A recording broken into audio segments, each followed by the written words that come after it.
80% of your success is psychology, only 20% is the mechanics.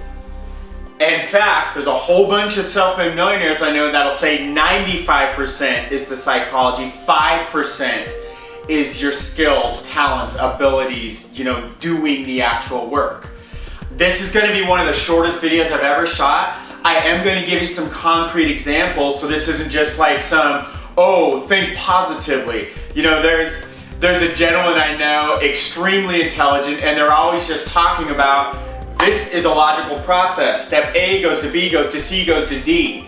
The problem is that if your psychology, your emotions aren't intact, if you don't have enough self-esteem, you're never going to get from A to B because you're going to self-sabotage the entire thing. So this is way more important than any set of skills you can learn. I'm in a company right now, we have the exact A, B, C train. It's literally like step by step. And so tens of thousands of people, they all have this exact step-by-step training. And it's amazing. I've never seen as much results. There's like the vast majority of everybody is making profits. But why is it that some are cracking out $20, $30, $50,000 a month profits and others are making $10, $20, $50 a month profits? How is there a difference in adding another 3 zeros to the end of it? Why is that happening? Some of it, yeah, there is cases where somebody had a lot of experience coming into it. But the vast majority of those differences there, because there are people cracking out $20,000 a month that never have made a profit in online business before. How's that? It wasn't their skills coming up to this point. It's their psychology, it's their emotions. So I'm trying to find ways to prove to you that this is true. And the very best way to prove to this is for me to teach you a very basic skill set and for you to go use that for the next 24 hours. Play with it for the next 7 days and watch what happens.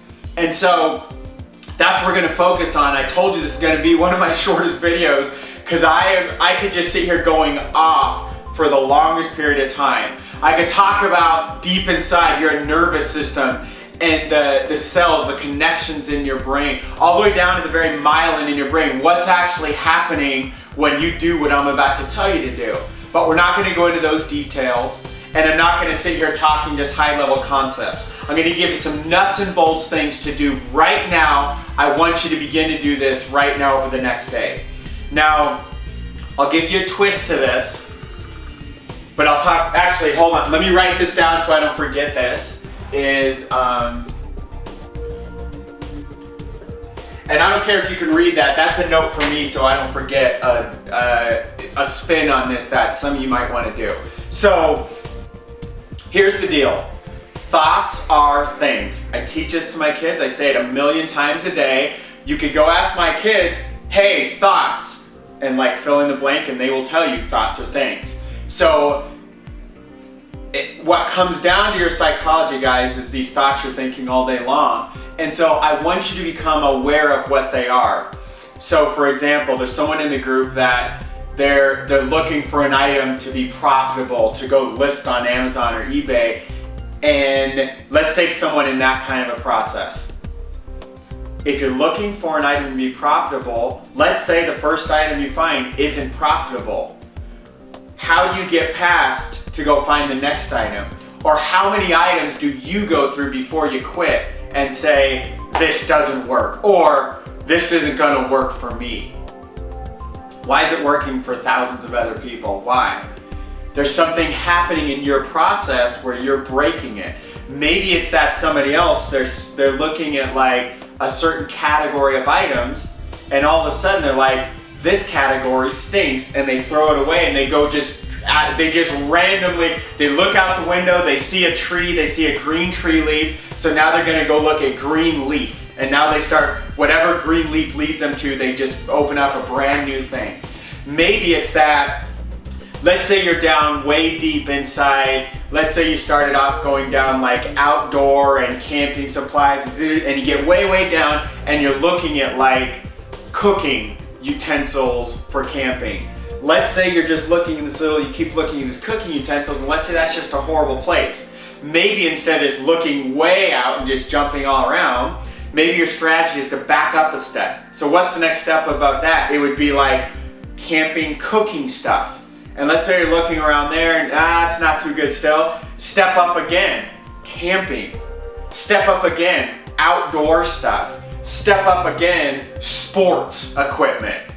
You can see we just went through like 5 levels of layers of things there. So maybe your strategy is to step up 1 level. Here's the whole point. Look at these different strategies I just showed you. Some people get stuck in one strategy. Some people maybe jump around so much they look at one item under green leaf. That didn't work. They look at one item under brown door. That doesn't work. They look at one item under Smith Victor lighting, the light shining on me in my office. And that doesn't work, and so they're jumping around too quickly. So I'm trying to give you 2 extremes here. You fall somewhere either at one of these extremes or somewhere in the middle. There's really no other way if you were looking for items. Now, this applies to everything, obviously, guys. This applies to how you commute to work. This applies to how you communicate with your boss, with your coworkers, with your spouse, with your children, with your parents. The point is there's always a different way to think about it. So maybe the whole root of the problem is that you're just stuck in one way to do things and you're not getting creative, you're not trying a different way. You're not thinking, is there a better way to do this? So what did I just do? I asked a question. Is there a better way to do this? Or how can I do this in a different way? Or what would so-and-so do in this same situation? I've been doing that my entire life. So I was on a run yesterday and I'm getting back home and I was thinking about back to my soccer days when I was a teenager. So I played on my high school team. We were nationally ranked. We were one of the top high school teams in the entire nation. And that was because we had some players on my team that were on the U17 youth national team. We had some players on the team that were at the U17, and not U17 is under 17 years old. So the U17 and U18 regional teams. So and there's 4 regions in the US for soccer. So if you looked at our region, we had like 5-6 players on, 5 or 6 of the best players in our entire region of the entire United States. They were on my high school team. Then the rest of the team was filled up with guys on what's called ODP, or State Select, or ODP is the Olympic Development Program. Now some of that may have changed. This was like 20 plus years ago. But the point is, our team was like stacked with talent. Crazy. I wasn't even on, I couldn't make the Olympic Development team. I was not one of the best players in the state. Or at least I didn't believe I was. So I didn't even try out because I was like, I won't make it. So that's a whole story in itself, but here's the point. We were nationally ranked, and I remember going back on my club team where I was the captain of our team. I was one of the best players on our whole team. We were not a team that could compete for the state title, not even close. We couldn't even get past the first round. In fact, if we ever even won a single game at the state competition, that was a big win for us. Where the team that would go on and take the whole thing, they'd have to win probably about 6 to 7 games straight, never lose one to take the state title. We were lucky to ever win one. I don't think we ever did in that competition. So the point is, I would be in the soccer games with my club team, and I'd be like, I'm gonna play like Johnny today. I'm gonna play like Dominic today. I'm gonna play like Rich today. I'm gonna play like Jason, like Tommy, like Ryan. I could keep going on. There's all these really top players I played with. And what's interesting, I had this friend on the team, he's like, dude, why don't you just play like yourself? Why don't you just be Jason? Or JC, that's my soccer name. Why don't you just be JC? And I understand his point, like maybe I was discounting myself, and that's not at all what I was doing. What he was misunderstanding is that I was modeling somebody else who was a far superior player to anybody on our team. Now that doesn't mean they were better in every way. When I was saying I'm gonna play like so-and-so today, I was talking about playing with the speed of their feet, the kind of skills they use, the kind of way they think about the game, the kind of way they physically dominate or play or shield the ball, or just different skill sets that each of these players had. That's what I was talking about when I was saying I'm gonna play like so-and-so. So I explained this whole story to you guys to tell you, it's called modeling, and I didn't even know what it was back then, but I was trying to do it. Now, I didn't know the mechanics of it like I do now. Modeling is simply trying to step in the shoes of someone who's doing the game better than you are and doing what they did to have their success, because you'll have the same success. So one way to model a very specific technique you can use is say, what would so-and-so do? Well, if you don't know so-and-so, you know nothing about them, you can't really do that. But there's recorded calls, there's webinars, there's videos. If some of you guys have watched like hundreds of hours of me on video, you could ask yourself, if there was something I was doing and you wanted to model some part of my life, now there's some parts you definitely don't want to model, trust me, but let's say there's a specific trait I had that you were trying to grab that into your life. Well, if you've watched enough of my videos, you know me well enough, you could ask, what would Jason Cardamone do in this situation? And you're doing that on your own, in your own little imagination, your own world. And I don't mean little like your imagination is not little, but I'm saying you're doing that independently, discreetly, by yourself. You're not with me, I'm not there in the room with you. In fact, you can do this driving to work anywhere you want. What would so-and-so do? How would so-and-so react to this? How would such and such handle this? What would they do next? And that, I'm not trying to tell you to go live in somebody else's world, because you have the amazing, beautiful gifts inside yourself. But when you're trying to learn something new and model somebody else, one of the most powerful things you can possibly do is ask a question. And when you're modeling, what would so-and-so do? So that's one thing. What would so-and-so do? So ask a question. I'm gonna put a big Q here. Ask a question. What would so-and-so do? And guys, you change the question to fit whatever's more powerful. You gotta play around. You gotta know what moves you more. Some people are moved more by what questions. Some people are moved more by why. Why would so-and-so do that? And I can't get out. I need to completely change the question. How? What about a how questions? How would bleh react to this? How would bleh handle this? How would conquer this? How would so-and-so destroy this? Crush this? How would Jason O'Neill crush this? That's a really good one to ask if you're a drop shipper.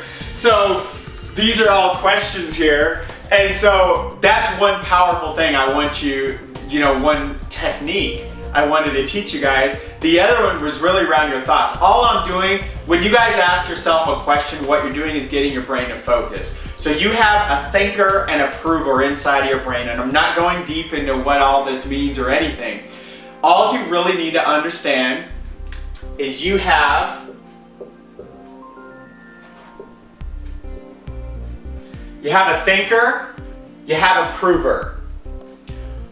What does the prover, the prover's gonna prove whatever the thinker thinks.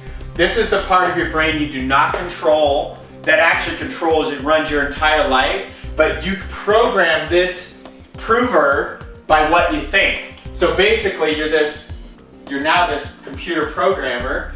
You actually have the most powerful computer in the world right here in your brain. So the thoughts you think are programming your prover. Then what does your prover do? It goes out and proves it. So what's the thought? The input coming in. This is you. What are you thinking? So I'll be a thinker here. Here's the prover. And I'm tripping. It's funny. I put a soccer ball here to remind me of certain things. And now I almost just tripped over it. Actually, I would never trip over a ball, but it like got inside my feet. So I'm super hard to trip because my whole life I've been people hacking at my legs for like 30 years straight at high level soccer. So it's almost impossible to trip me. Trip, as in like you trip my legs and try to fall. Anyway, let's get back to another T word, thinker. So here's the thinker. This sucks. What's the prover gonna do? This does suck, and here's all the proof. Let me show you all these examples of why this activity sucks, whatever that means. What's the thought? I'm not good enough. You're right, dude. You're right, dudette. You're not good enough, and here's why. Because your parents told you this thing, this other authority figure told you this thing, you had this one incident in high school or college or elementary or whatever. Remember all these things? You're not good enough. But isn't it interesting? This thing's just reflecting back the stuff you're thinking. This actually has to do with, guys, there's something like 2 million bits of information being processed here like every second. Like, for example, how do your feet feel on the floor right now? Or what's the temperature on your little toe right now? Or how fast is your heart going? Or what color of shirt am I wearing? Maybe you already noticed that because it sticks out. The reflection of the shadow. See my shadow off the whiteboard behind me? Why do I have a shadow? Oh, now you're going to be freaking out about these shadows the rest of the video. Because now, what was the thought? Check out the shadow Jason's hands casting on the board. So what's the prover? Oh, all of a sudden it's focused on this thing called a shadow on the board, and now you're not thinking about the temperature in your room. You're not thinking about the noise in the cubicle next to you, or from the room upstairs, your family running around upstairs. You're not thinking about the music that's been playing in the background. What am I doing?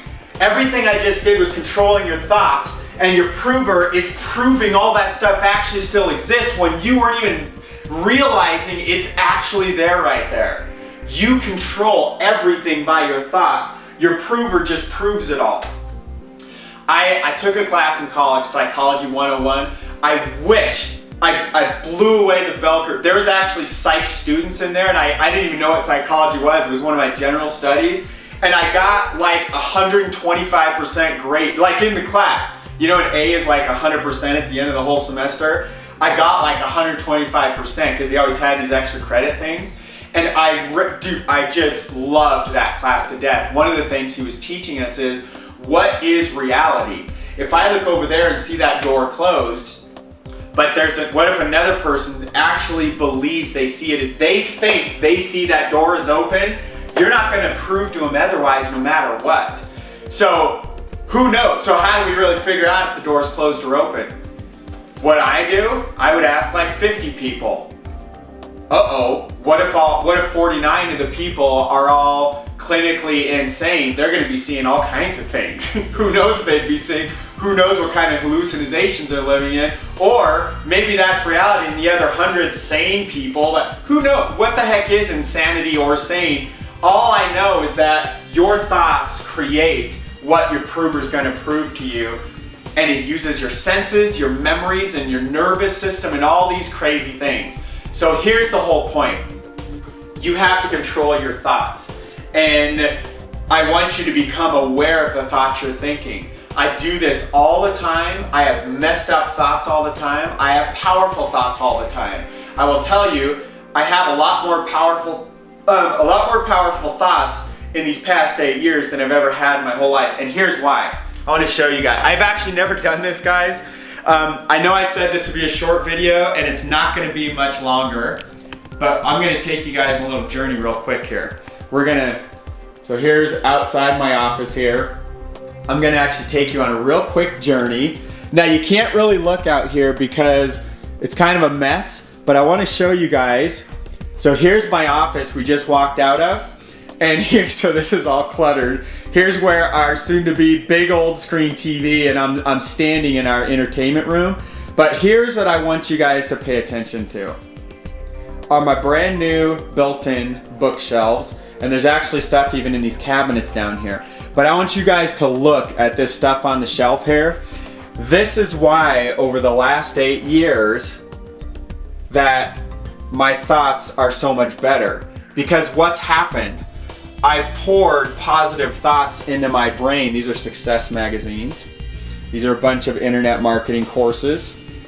Experts Academy from Brendan Bouchard. And this stuff is totally not organized, guys. It's basically just thrown up here from the move. This whole stack, this whole thing, guys, is just, sorry, let me get one and show you. The whole stack is single DVDs and CDs. This entire stack, and I counted them before, I can't remember. Then there's all these This was a thing Tony Robbins did. He interviewed all these marketers. Those are all DVDs, CDs, and workbooks.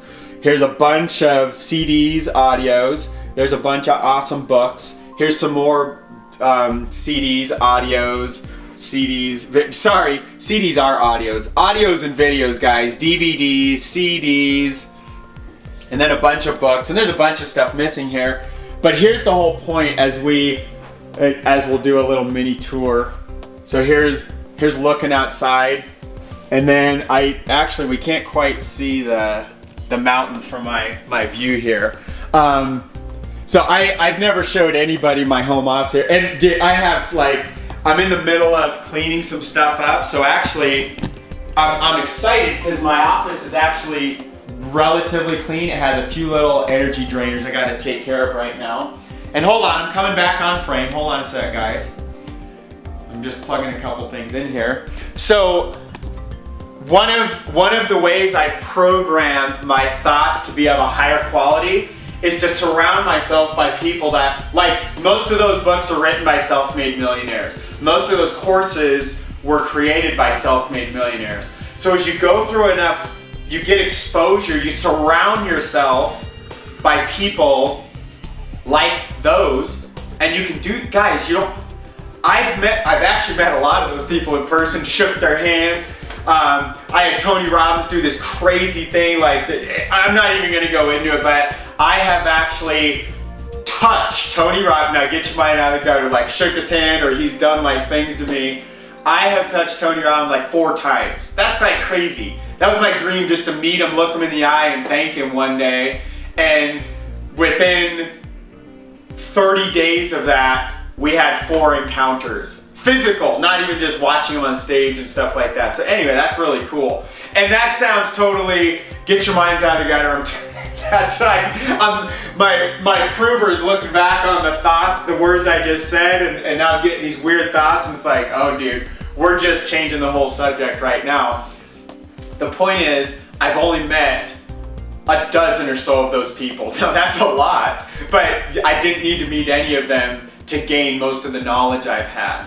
I did have some really cool experiences in person with a couple of those authors of the books and DVDs and everything else. But the point is, you just buy those things, you plug them into your brain through your ears, through your eyes, and next thing you know, what are you controlling? Your thoughts. Your thoughts are controlled by, well, really what you focus on. Because there's like all these things happening we just talked about. The temperature, the colors, the sounds. All these things our senses are pulling in right now. But we get to choose the ones we focus on. That's what controls our thoughts, and that's what directs what the prover is going to prove. So here I am.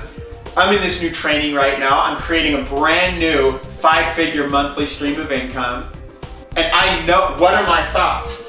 I know I can do this, Jason. I know you can do this. How do I, and so I'm a why kind of guy. Like, why do I know I can do that? Because I have someone that's made millions and millions of dollars doing the same thing that knows in the first 60 days there's going to be people making $50,000 per month. So I grab that and now I turn it on me and I say, okay, I have 90 days and I'm only creating 20% of it. I only need 10,000 a month or more. Now that's my low end goal. I haven't actually set the exact goal with clarity because this is only my 4th day, I think, on my 90 days creating this income. But I'm explaining to you guys my thought process and how I'm justifying that and why I'm pouring that belief in. I've also grown this belief. I'm gonna share something real personal with you guys that I just wasn't even an issue.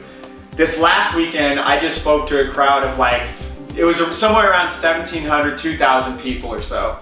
And it was my first time on stage in front of that many people. I've been on stage a couple times, but it was like to shake somebody's hand, that's it. One time I was brought up in front of like 800 or 900 people to tell my story and I had 45 seconds. And I had no concept of time. I went in like 20 seconds and like I was so freaked out and like ran off the stage basically. And this was a whole new animal this past weekend.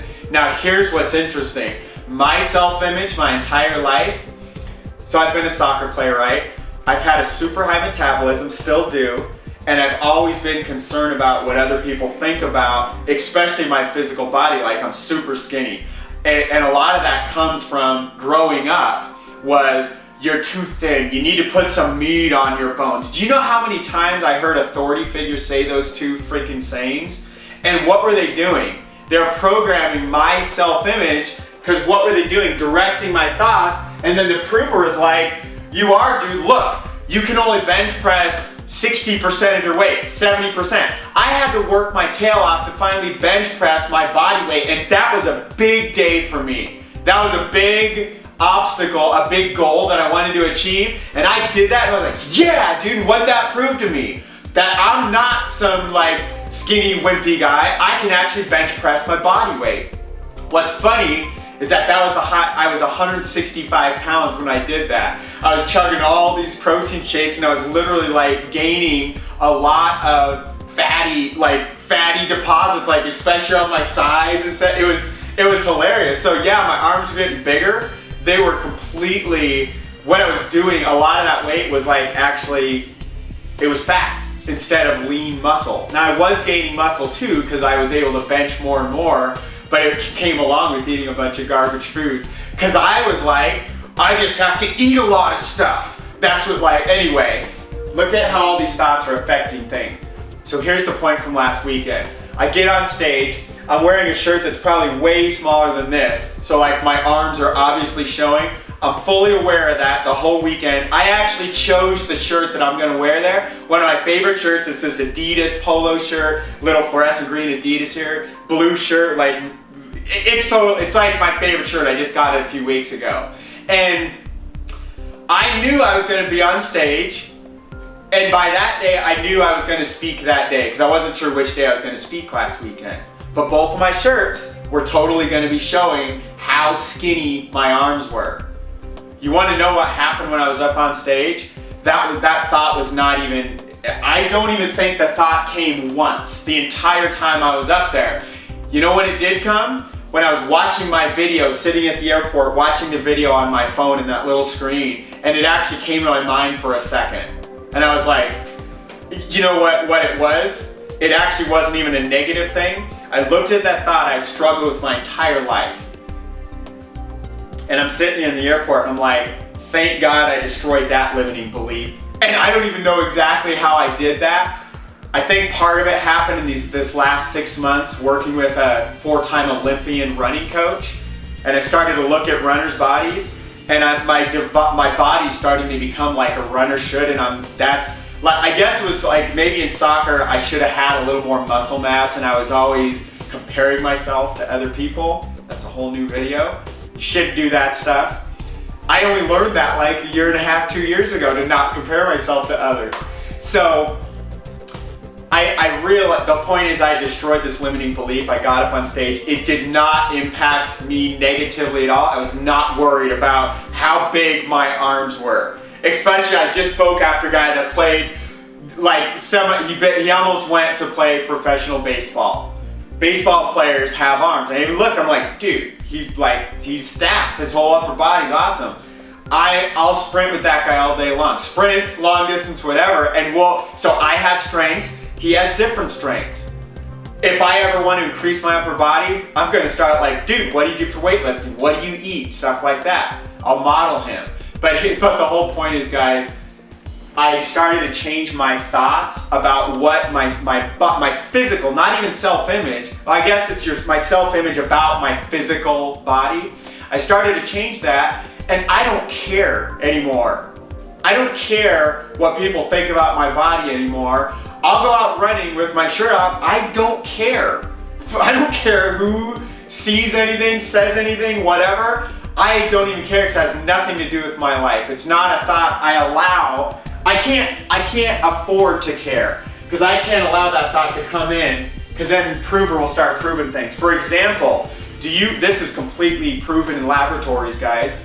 Do you realize if you have this deep programming around, I'm big bone, I'm fat, or like I was, I'm skinny, I need to put some meat on my bone, whatever it is, those are the two extremes, right? Fat, skinny. You're probably somewhere in the middle. But whatever it is, do you realize you could actually go into a laboratory and you could be in one where they measure metabolism, and you could be in people that are exact same metabolism, but the people who actually think, let's take for example, overweight people. Same metabolism, they measure it all. You get a room of 100 people, all have the same metabolism. 50 of those people have thoughts that their whole life, they've bought into the thoughts. I'm fat, I'm big bone, it's my genetics, it's how I am, okay? 50 of the other people, they had a different set of beliefs, and let's say they just put on a bunch of weight because they had been eating unhealthy for the last couple of years. So what's crazy is that the people who have, it doesn't matter how anybody got to the weight they're at, so forget what I just said about they've been eating a couple of years, because the other people, some of them are like that too. Because some of them were skinny a couple of years ago and then gained it all because when they were a kid they were told they were big boned, or our family's just like that, or whatever. So here's the deal. The people who actually believe that they're supposed to be fat versus the ones who actually believe they just got there and it's like a temporary condition. The only difference, they could all eat the exact same meals for the next like 3 months. And they've already done this, guys. I'm giving you big oversight on studies. The ones that actually think are the ones that their bodies prove to them they should be lower weight. And you look at them at the end of the given amount of time, the ones who always thought they were supposed to be less weight in the first place, they're the ones who lose way more weight than the people who think it's my genetics. Screw genetics. Do you guys know that has almost nothing to do with your destiny? And this is proven too, and I'm not going into that. Here's the whole bottom line. Thoughts are what your whole chemistry, your nervous system, your brain, it's all going to prove whatever you're thinking every day. So you need to become aware of your thoughts. I'm gonna rip this thing. Okay, it's not one of my shortest videos. I had to give you more examples. I wanted to teach this. Here's the little journal thing I wrote down. Here's a way to become aware of this. Because some of you guys, you're gonna go out, you're gonna try this for like a minute, and then you're gonna forget this entire video. And you'll think about it again in the months or years to come. You're like, oh, I remember that Jason guy, or some weird guy, some weird skinny running guy in a green shirt that was complaining about trying to gain weight. Oh, I remember him talking about this years ago. Some of you guys are gonna go out and you're gonna really become consciously aware of this, and you're gonna change your whole life in the coming few days, few weeks here. But here's a way to really force this, to have a process around this. Write down your thoughts for the next week. Every thought you can think of in the day, write it down on a journal. Every thought you're having, like, I'm looking at a camera, I see a little red dot on the camera. Oh, I see myself in the picture and I see my hands moving. So you just write down all these thoughts you're having throughout a day. And what it is, it's kind of like keeping track of your finances. You can guess at what they are, but until you track every penny, you put it all in QuickBooks, put it on a spreadsheet, whatever. There's all apps on your calculators or on your phones now and stuff. Until you start tracking it, if you're not measuring something, you can't change it. So start measuring your thoughts. How do you measure your thoughts? You write them all down or type them all. That's even better, because then you can actually run them through programs online, and you can spit out the words that come out the most. You'd ignore things like the and a and it and is. All those, there's things you can type out every thought you've had in a given day, because you're writing it down all throughout the day, or typing on your phone, speaking into your phone, whatever. So you're gonna have gobs and gobs of all this text, right? You throw that into a program online and it will spit out the frequency of the words. And you're gonna start noticing patterns. For example, believe shows up in mine. You know why? Because a lot of times per day I tell somebody, I believe in you. I know you can do this. Skills, success. Now, here's the thoughts of Jason Cardamone from I'm gonna take you guys back to right when I was graduating college. Here's the thoughts. Fear, worry. What will they think about me?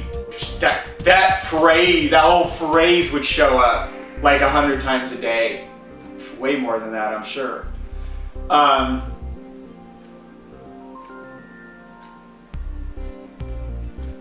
Suck. I suck. My clothes suck.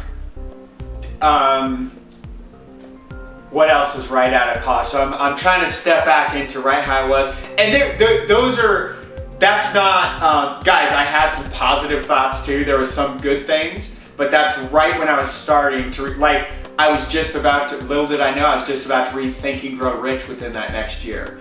I read these 4 little books called the Rhinoceros books. Rhinoceros Relativity, Rhinoceros Success. Oh no, there's 3 of them.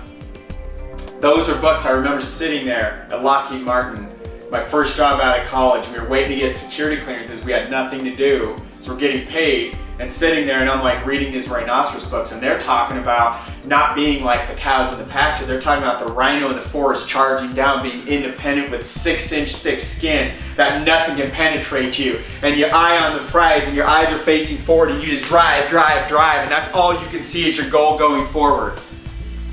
I'm talking about right before I read those books, wait to get that.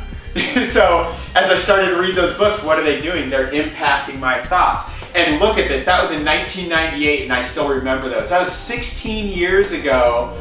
I just graduated college in 98. I'm sitting there at Lockheed Martin within the next month and I start reading those books probably July or August. And so here's the whole action steps, here's the whole point of the video today, guys. This has nothing to do with technical training. This has everything to do with, I wanted to empower you to realize 2 things. The main thing is your thoughts program whatever your perception is going to prove to you. However you feel, you can program your self-esteem inside, guys. You know how you program that? You think powerful thoughts. For those of you that were actually there when I was on stage, if you happen to be watching this video, what I didn't explain in the end is that what we were doing when we were like, now I am the voice. I will lead, not follow. And the whole crowd is chanting that back to me like, and getting it or trying to get them into it. What we were doing is programming our self-image inside. Because what is it? We're speaking, we're feeling, we're hearing thoughts. And what are these thoughts? It's not like, I am a loser. We didn't say any crap like that. Everything was powerful, positive thoughts, which were and our provers like, I am the voice. I will lead, not follow. I will believe, not doubt. I will create, not destroy. Look at those words, and I'm not going into this, but these are words I'm actually speaking, I am feeling, I am physically, like, I'm not sitting there thinking in my head, now I am the voice. I'm not, that's just a little thought in your head. And yes, that's powerful. You want to know what amplifies this and just says, wake up! And the prover's like, dude! It's when you get your whole body involved. I'm not even going off on that. I'm passionate about that stuff. That's a whole nother video. But that was one thing I wanted to teach the crowd. I didn't get to teach them the stuff behind why that stuff works, which I took, looking back, I'm like, I really messed this up. I wish I would have said that right before I did that. Because they probably think we're just like, rah, rah, yay, we're all excited now. What we were doing is programming our self-image. And your self-image is this thing, it's your prover. And so you program it by the thoughts you think. Keep track of your thoughts in a journal, and then you can measure what are your good, what are your bad thoughts. Start destroying the bad ones, find something to replace them. How do you get rid of something? You don't focus on the bad, you focus on something to replace it. For example, my parents both quit smoking like more than 20 years ago. I'm very thankful to God for that. When they both quit, one of the techniques they used, that instead of smoking, they replaced it with some other activity. Now, unfortunately, one of those was like eating, so they gained a little weight, but also there was other tricks like putting a piece of candy in your mouth instead of a cigarette, putting, trying different things that, because you can only focus on one thing at a time. Why? You can focus on actually 3 to 7, 3 to 9 things at a time, but You really focus on one main thing and you program this thing. So you don't want to sit there focusing on, I want that cupcake. I want that Twinkie. I need Twinkies. They make me feel good. I need that sugar. That is garbage thinking. What you want to think, here's a better thought.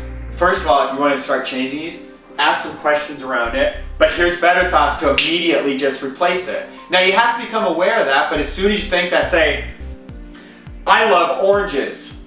I love fruits, which are sweet and they make me feel good, and they're even better because then I know they're good for my body and they make me feel better. I'm doing better for my life. I care about living. I care about the people around me, and I want to be the best person I can.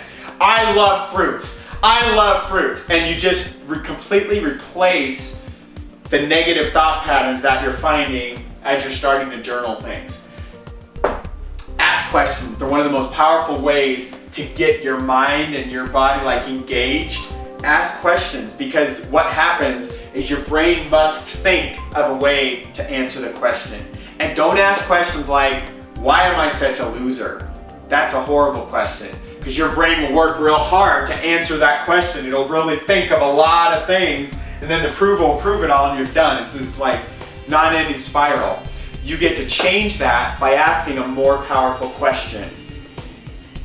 How can I become more healthy? What can I do today to make today a better day than yesterday? What's one thing I can do right now to improve the quality of my life? Who loves me? Who do I love? What am I excited about?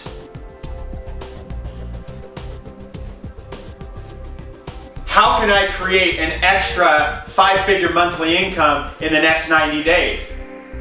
Look at all those powerful questions. That's it for today, guys. Sorry this went so long. Can't help it. So, apparently I cannot do a short video. To your ultimate success, God bless, love you guys. Get out there and take action on this.